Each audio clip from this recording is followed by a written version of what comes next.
हाँ भाई जहरीलो, क्या हाल चाल। आज एक नया टॉपिक स्टार्ट कर रहे हैं अपन। बायोटेक्नोलॉजी। बायोटेक्नोलॉजी के अंदर हमारे पास टोटल दो टॉपिक होते हैं, दो चैप्टर हम पढ़ते हैं इसके अंदर। Biotechnology principle and processes and application of biotechnology. और इन दोनों चैप्टर को मिलाकर नीट के अंदर लगभग 10 क्वेश्चन का वेटेज रहता है। क्वेश्चन हमेशा ही अच्छे कॉन्सेप्चुअल क्वेश्चन आते हैं, बायोटेक से एक अच्छा टॉपिक है। कितना भी अच्छा, कितना भी टफ, कैसा भी क्वेश्चन बनाया जा सकता है। तो यहाँ पे हम जो टॉपिक पढ़ने वाले हैं वो पढ़ने वाले हैं बायोटेक्नोलॉजी प्रिंसिपल एंड प्रोसेसेस। कोशिश करेंगे टाइम टू टाइम आपको प्रॉपर वीडियो मिलता रहे, और आप अच्छे तरीके से नोट्स बनाइए, पढ़िए पूरा डिटेल में। हम जितना हमारे एनसीईआरटी लेवल पर है उसको बहुत अच्छे तरीके से हम इस टॉपिक को समझेंगे। तो आप अच्छे तरीके से नोट्स बनाइए, और साथ साथ में कुछ क्वेश्चंस का डिस्कशन भी हम कर लेंगे। बट आज हम थोड़ा सा इंट्रोडक्शन ले रहे हैं, थोड़ा थोड़ा करके हम अपलोड करते रहेंगे, और आप प्रॉपर तरीके से पढ़ते रहिए। चलिएगा, स्टार्ट कर रहे हैं बायोटेक्नोलॉजी। सबसे पहला जो बायोटेक्नोलॉजी जो टर्म है बेटा, वो देने वाले साइंटिस्ट थे कार्ल इरेकी। जो कार्ल इरेकी थे, इन्होंने नाम दिया बायोटेक्नोलॉजी टर्म। इसलिए इनको फादर ऑफ बायोटेक्नोलॉजी भी कहते हैं। ओल्ड बायोटेक्नोलॉजी के फादर इनको हम बोलते हैं। बायोटेक्नोलॉजी नाम में लिखा है बायो। बायो का मीनिंग है लिविंग। टेक्नोलॉजी आप समझते ही हो कि हमें लिविंग के ऊपर कोई टेक्नोलॉजी लगानी है, और उस टेक्नोलॉजी से कुछ प्रोडक्ट हमें मिलेगा, और उस प्रोडक्ट को ह्यूमन के लिए काम में लेना है। तो इसमें हम क्या करने वाले हैं, यूज ऑफ ऑर्गेनिज्म। ऑर्गेनिज्म का यूज करेंगे, या उस ऑर्गेनिज्म का कोई कंपोनेंट यूज करेंगे। मान लो कोई एंजाइम बना रहा है वो ऑर्गेनिज्म, उसको यूज करेंगे। और वो जो प्रोडक्ट बन रहा है, प्रोडक्ट हम जो बनवा रहे हैं, उसको ह्यूमन के लिए काम में लेना है हमको। एराज ऑफ बायोटेक्नोलॉजी, दो एरा हम इंक्लूड करते हैं, ओल्ड एंड न्यू। ओल्ड जिसको हम ट्रेडिशनल बायोटेक कहते हैं, न्यू जिसे मॉडर्न बायोटेक कहते हैं। अगर हम देखें ओल्ड या ट्रेडिशनल बायोटेक, ये एंशियंट टाइम से चलती आ रही है, ह्यूमन इसको यूज करता आ रहा है। बोले तो बिफोर 1970। 1970 से पहले की जो बायोटेक है वो ओल्ड है। उस समय क्या करते थे, जो ह्यूमन है उस किसी भी पर्टिकुलर ऑर्गेनिज्म की उस नेचुरल कैपेबिलिटीज को यूज करते थे। नेचुरल कैपेबिलिटीज का मतलब है वो नेचुरली क्या कर सकता है, और उस कंप्लीट ऑर्गेनिज्म को यूज करते थे। और वो जो प्रोडक्ट बनाता था वो ह्यूमन के लिए हम काम में लेते थे। जैसे लैक्टोबैसिलस मिल्क से कर्ड बनाता है, तो ये इस लैक्टोबैसिलस की नेचुरल कैपेबिलिटी है कि ये मिल्क को कोगुलेट कर सकता है, पार्शली डाइजेस्ट कर सकता है, जिससे कि कर्ड बन जाता है। जैसे वाइन ब्रेड प्रोडक्शन करने के लिए हम सैकेरोमाइसिस सेरेविसी को यूज कर रहे हैं। और भी बहुत सारे माइक्रोब्स हैं, जैसे आप लोग माइक्रोब इन ह्यूमन वेलफेयर में पढ़ते हैं, जैसे एसिटोबैक्टर एसिटाई, या एसिटोबैक्टर एसिटी भी आप बोल सकते हो इन्हें। इसका यूज करते हैं अपन एसिटिक एसिड प्रोडक्शन के अंदर। पेनिसिलियम नोटेटम जो फंगस है, पेनिसिलियम नोटेटम से हमें पेनिसिलिन मिलती है। मतलब ये इनकी ऑर्गेनिज्म की नेचुरल कैपेबिलिटीज है, जिसको हम यूज कर रहे हैं। और इस नेचुरल कैपेबिलिटीज से जो ये प्रोडक्ट बना रहे हैं उसको ह्यूमन वेलफेयर में हम काम में ले रहे हैं। ये तो थी ओल्ड। अगर आज की हम बात करें न्यू और मॉडर्न बायोटेक की, बोले तो आफ्टर 1970। आफ्टर 1970, 1970 के बाद 1970 के आसपास आते आते हमारे पास टेक्नोलॉजी डेवलप हो गई थी कि हम किसी सेल से डीएनए को सेपरेट कर सकते हैं। उस डीएनए को हम आरी से कट कर सकते हैं, और डिजायर्ड जीन को ऑब्टेन कर सकते हैं। और इस जीन को किसी दूसरे डीएनए के साथ हम जोड़ सकते हैं लाइगेज के थ्रू, और किसी दूसरे सेल के अंदर भी ट्रांसफर किया जा सकता है। इतनी टेक्नोलॉजी हम 1970 आते आते हमने डेवलप कर ली थी। आज उसी चीज को हम आज यूज कर रहे हैं, या बोले तो यूज ऑफ जेनेटिक इंजीनियरिंग। आज जेनेटिक इंजीनियरिंग को यूज किया जा रहा है। इंजीनियरिंग बोले तो इंजीनियर क्या करता है, किस चीज को बनाने के लिए वो काट छाट करता है, वही हम यहाँ पे करने वाले हैं। कहने का मतलब है किसी एक पर्टिकुलर स्पीसीज से कोई ऑर्गेनिज्म है, उससे हम जेनेटिक मटेरियल डीएनए को सेपरेट करेंगे, उसे कट करेंगे, डिजायर्ड जीन को सेपरेट करेंगे, उस डीएनए को किसी दूसरे वेक्टर डीएनए का यूज करके उसके साथ जोड़ करके लाइगेज की मदद से किसी दूसरी स्पीसीज में भेजेंगे, उससे वो प्रोडक्ट बनवाएंगे। तो यही है जेनेटिक इंजीनियरिंग कि एक पर्टिकुलर स्पीसीज का हमने डीएनए सेपरेट किया, उसे कट करके डिजायर्ड जीन सेपरेट किया और उसी जीन को किसी दूसरे वेक्टर डीएनए के साथ जोड़ के होस्ट में हमने भेज दी और उसके अंदर वो प्रोटीन प्रोडक्ट बनाया। उस प्रोटीन प्रोडक्ट को हम निकाल के यूज कर रहे हैं ह्यूमन के लिए। वो है मॉडर्न बायोटेक्नोलॉजी, या इसको हम रिकॉम्बिनेंट डीएनए टेक्नोलॉजी कहते हैं। रिकॉम्बिनेंट डीएनए हम बात करेंगे क्या होता है रिकॉम्बिनेंट डीएनए। जैसे ह्यूमन इंसुलिन जीन को हम ट्रांसफर कर रहे हैं ई कोलाई के अंदर। आज हमने एक ह्यूमन का अगर इंसुलिन वाला जीन सेपरेट करके अगर ई कोलाई में भेजकर इंसुलिन बना रहे हैं तो ये मॉडर्न बायोटेक है, क्योंकि ह्यूमन के सेल से डीएनए आइसोलेट करना पड़ेगा, उस डिजायर्ड जीन सेपरेट करने पड़ेगा, फिर उसको ई कोलाई में ट्रांसफर करने का।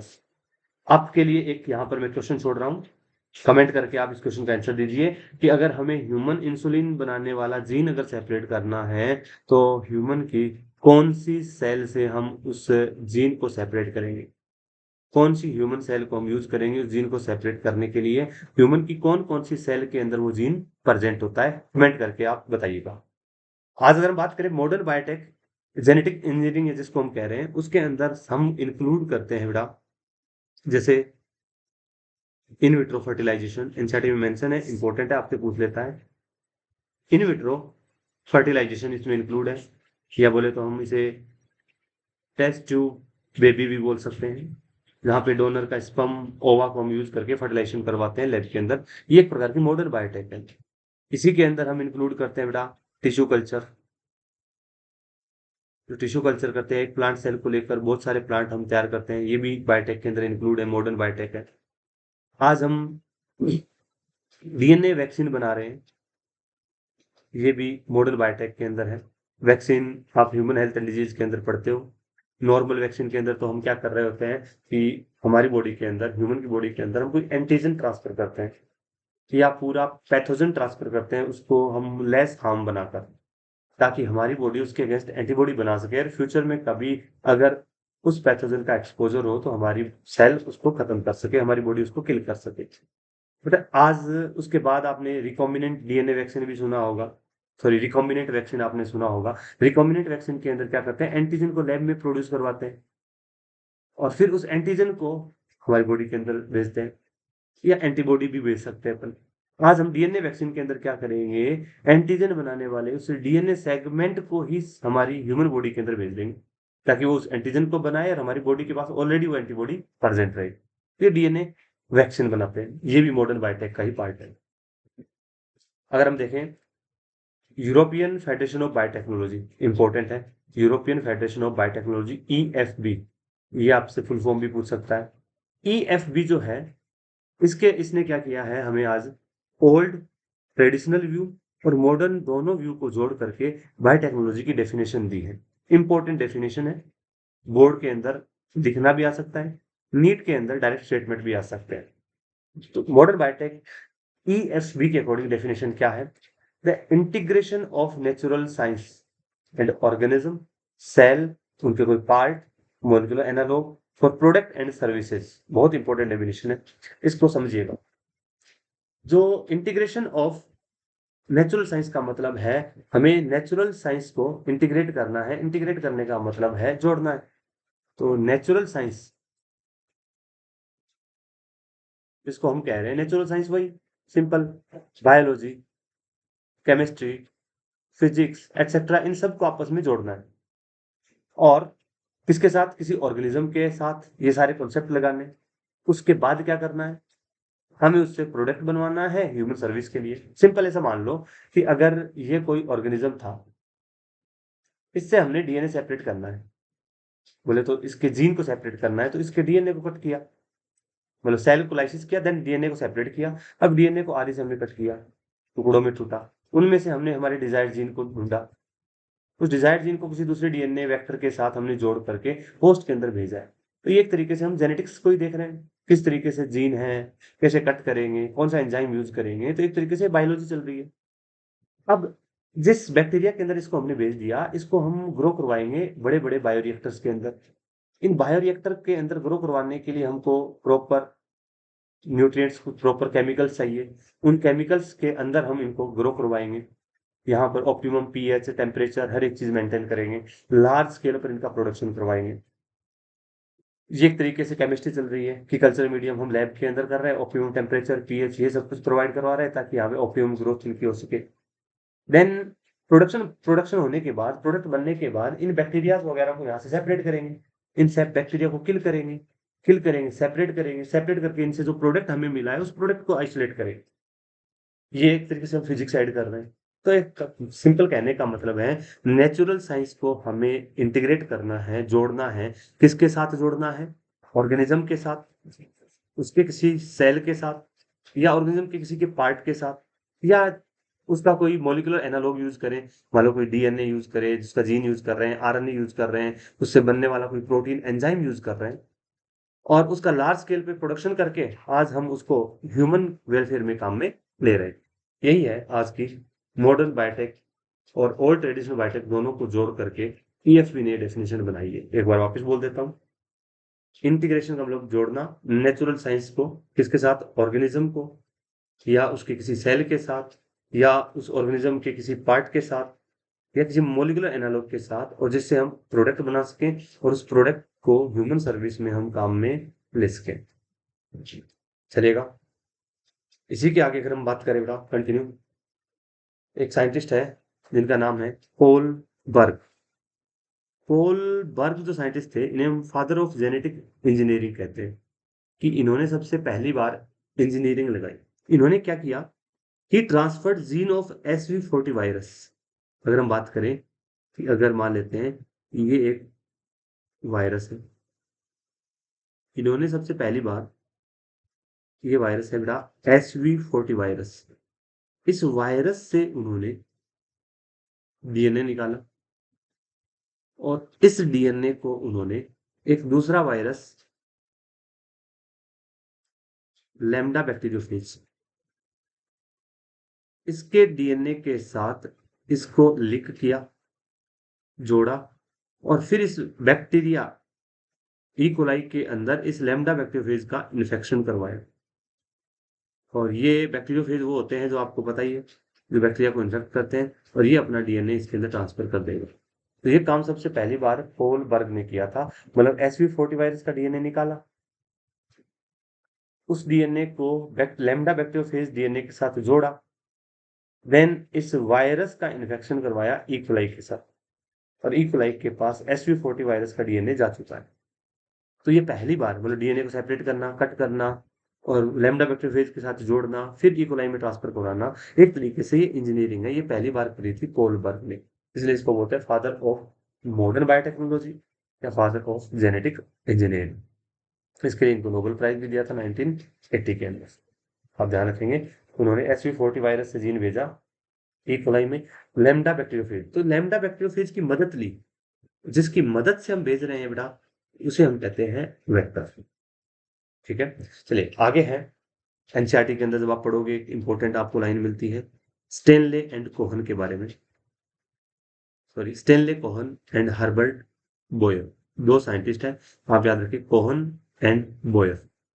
इन्होंने फर्स्ट रिकॉम्बिनेंट डीएनए बनाया था। क्या किया था उन्होंने? एक एंटीबायोटिक रेजिस्टेंस जीन को साल्मोनेला टाइफिमुरियम के नेटिव प्लाज्मिड से जोड़ा था। एनसीईआरटी लिखती है, आगे बढ़ जाती है, तभी हम समझते हैं कि इन्होंने पहली बार आरडीएनए बनाया कैसे। थोड़ी सी एक ओवरव्यू ले रहे हैं, आगे पूरी प्रोसेस चैप्टर के अंदर यही पढ़ने वाले हैं कि ये काम होता कैसे। बस अभी थोड़ा आइडिया दे रहे हैं कि इन्होंने क्या किया था। चलो उससे पहले एक छोटा सा बेसिक कॉन्सेप्ट अगर हम देखें, अगर बेटा हम बात करें कि किस तरीके से, मान लेते हैं ये कोई बैक्टीरिया है, बिल्कुल इजी कॉन्सेप्ट से स्टार्ट करेंगे, इजी से एडवांस लेवल पे हम जाएंगे, आप तरीके से काम करेंगे, अच्छे से पढ़ेंगे। ई कोलाई बेटा, ये ई कोलाई का है मेन खुद का डीएनए। और जो मान लेते हैं कि ये नॉर्मल बैक्टीरिया जो ई कोलाई है, मान लेते हैं इसके पास antibiotic antibiotic resistant gene absent है, इसके पास किसी तरीके का एंटीबायोटिक रेजिस्टेंट जीन नहीं है। आप बताएंगे, अगर इस बैक्टीरिया के ऊपर हम किसी एंटीबायोटिक को डालें, मान लेते हैं हमने इसके ऊपर एक एंटीबायोटिक डाल दी, टेट्रासाइक्लिन। अगर इस बैक्टीरिया के ऊपर हमने टेट्रासाइक्लिन एंटीबायोटिक डाली, तो आप बताइएगा क्या होगा? क्या होगा, इसके पास क्या एंटीबायोटिक के लिए रेजिस्टेंस जीन है? नहीं है। जैसे ही टेट्रासाइक्लिन डालेंगे, ये बैक्टीरिया हमारे बीच नहीं रहेगा, बोले तो बैक्टीरिया मर जाएगा। अगर बैक्टीरिया मर गया, क्यों मर गया? क्योंकि इसके पास एंटीबायोटिक रेजिस्टेंस जीन नहीं था। बहुत इजी कॉन्सेप्ट है। चलिएगा, इतना आपको समझ में आया हो। अब अगर मान लेते हैं बेटा, ये दूसरा बैक्टीरिया है, इसका ही खुद का डीएनए है और इसके पास एक प्लाज्मिड है। प्लाज्मिड भी क्या होता है? एक डबल स्टैंडर्ड डीएनए होता है। और मान लेते हैं इस प्लाज्मिड के पास बेटा, ये वाला जो पार्ट है ना, यहाँ पर एक जीन है। ये जीन है, ए बी से समझाना, एंटीबायोटिक। एंटीबायोटिक रेजिस्टेंट जीन है। और ये एंटीबायोटिक रेजिस्टेंस जीन जो है, वो टेट्रासाइक्लिन के लिए है। किसके लिए मान लेते हैं? टेट्रासाइक्लिन एंटीबायोटिक का रेजिस्टेंस जीन इसके पास मौजूद है। पहली बात, इसको लिखने का तरीका अपन सिंपल तरीके से रिप्रेजेंट कर सकते हैं। इसको हम लिख सकते हैं टेट आर जीन। अगर ऐसा लिख रहे हैं तो इसको कैसे पढ़ेंगे? टेट का मतलब टेट्रासाइक्लिन, आर का मतलब रेजिस्टेंट जीन। अब बताइए, अगर इस बैक्टीरिया के ऊपर हम अप्लाई करें टेट्रासाइक्लिन एंटीबायोटिक, क्या ये बैक्टीरिया मरेगा कि टाइगर जिंदा रहेगा? हमें पता है टाइगर जिंदा रहेगा। क्यों? क्योंकि जैसे टेट्रासाइक्लिन हमने डाला, तो ये टेट्रासाइक्लिन एंटीबायोटिक रेजिस्टेंस जीन है, ये अपने आप को एक्सप्रेस करेगा। बोले तो आरएनए बनाता है, प्रोटीन बनाता है। और ये बनने वाला जो प्रोटीन प्रोडक्ट है, ये इस एंटीबायोटिक के इफेक्ट को न्यूट्रलाइज कर देगा। Neutralise the effect of tetracycline, या मैं सिंपल बोलूँ तो एंटीबायोटिक। आप समझ गए होंगे, बहुत इजी कॉन्सेप्ट है। अगर बैक्टीरिया के पास एंटीबायोटिक रेजिस्टेंस जीन नहीं है, तो एंटीबायोटिक अगर डालेंगे तो वो मर जाएगा। अगर एंटीबायोटिक रेजिस्टेंस जीन उसके पास अगर मौजूद है, तो एंटीबायोटिक कितना ही डालेंगे तो वो नहीं मरेगा। चलेगा, आपसे दूसरा क्वेश्चन ये है, अगर इसके ऊपर हम कोई दूसरी एंटीबायोटिक यूज कर लें, मान लो इसके ऊपर हम एम्पिसिलिन एंटीबायोटिक डाल दें, तो उस केस में क्या होगा? जिंदा रहेगा कि मरेगा? बोले तो हम क्या कहेंगे? मरेगा, क्योंकि इसके पास एम्पिसिलिन के लिए रेजिस्टेंस जीन नहीं है। तो जिसके लिए जीन होगा, उसी को वो रेजिस्ट करेगा और उसी की प्रेजेंस में वो सर्वाइव कर सकता है। आई होप इतनी चीज आपको समझ में आई होगी। ये छोटी सी बात है, लेकिन आगे बहुत ज्यादा काम में आती है। नेक्स्ट अगर हम बात करें, साइंटिस्ट जो कोहन बोयर थे, इन्होंने क्या किया था, हम उसकी बात कर रहे हैं। कोहन एंड बोयर ने जो काम किया था, हम उसकी बात कर रहे हैं। बेटा, एनसीईआरटी में तो ये मेंशन नहीं है। अलग अलग सोर्सेज की अगर हम देखें तो यहाँ अलग अलग जगह पर अलग अलग मिलता है, बट ऑथेंटिक सोर्स मान के चलिएगा आप। आपको जो बताया जा रहा है वो सही बताया जा रहा है। अगर हम बात करें, कोहन एंड बोयर ने क्या किया, बैक्टीरिया था इकोलाई, इसका खुद का डीएनए। और इस इकोलाई जो स्ट्रेन है इकोलाई का, इसके पास एक प्लाज्मिड है। कोहन एंड बोयर ने क्या किया, इस प्लाज्मिड को सेपरेट किया और इस प्लाज्मिड के अंदर यहाँ पे मान लेते हैं इसके पास था बेटा एक एंटीबायोटिक रेजिस्टेंट जीन। ध्यान से एनसीईआरटी की लाइनों को समझ रहे हैं, प्योर एनसीईआरटी पढ़ेंगे बेटा हम। एंटीबायोटिक रेजिस्टेंट जीन इस प्लाज्मिड के अंदर। तो सबसे पहले तो उन्होंने इस एंटीबायोटिक रेजिस्टेंट जीन को सेपरेट कर लिया। मान लेते हैं हमने आरी आज हमारे पास है, आरी से हमने इस एंटीबायोटिक रेजिस्टेंट जीन को कट कर दिया। किससे निकाला? इकोलाई से। प्लाज्मिड था, उस प्लाज्मिड के पास एंटीबायोटिक रेजिस्टेंट जीन था, उसको हमने सेपरेट कर लिया। अब कोहन एंड बोयर ने क्या किया, एक दूसरा बैक्टीरिया, मैं वो बता रहा हूँ जो कोहन एंड बोयर ने किया बैक्टीरिया। ये बैक्टीरिया है salmonella typhimurium.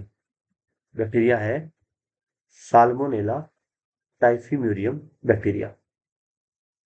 Salmonella typhimurium bacteria का ये का डीएनए और ये बेटा इसका प्लाज्मिड। अब उन्होंने क्या किया, साल्मोनेला टाइफिम्यूरियम से ये प्लाज्मिड सेपरेट किया। या बोले तो इसको हम बोल सकते हैं native plasmid of salmonella. Native का मतलब जो इसके पास प्लाज्मिड मौजूद है। अब उन्होंने क्या किया, इस प्लाज्मिड को आरी से कट किया।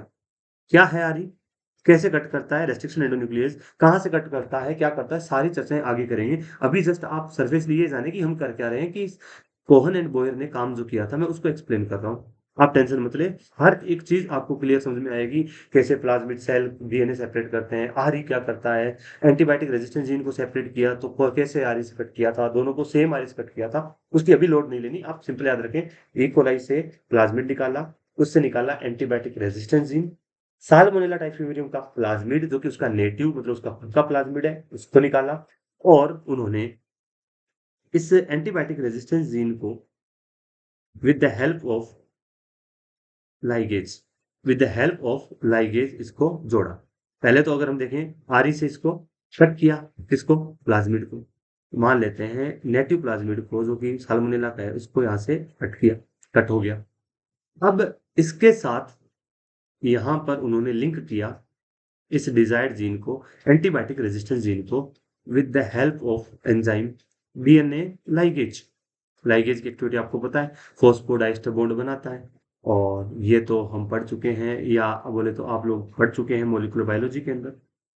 इतना शायद आपको पता होना चाहिए कि लाइगेज मॉलिक्यूलर ग्लू कहलाता है, ये बॉन्ड बनवाता है फॉस्फोडाइएस्टर।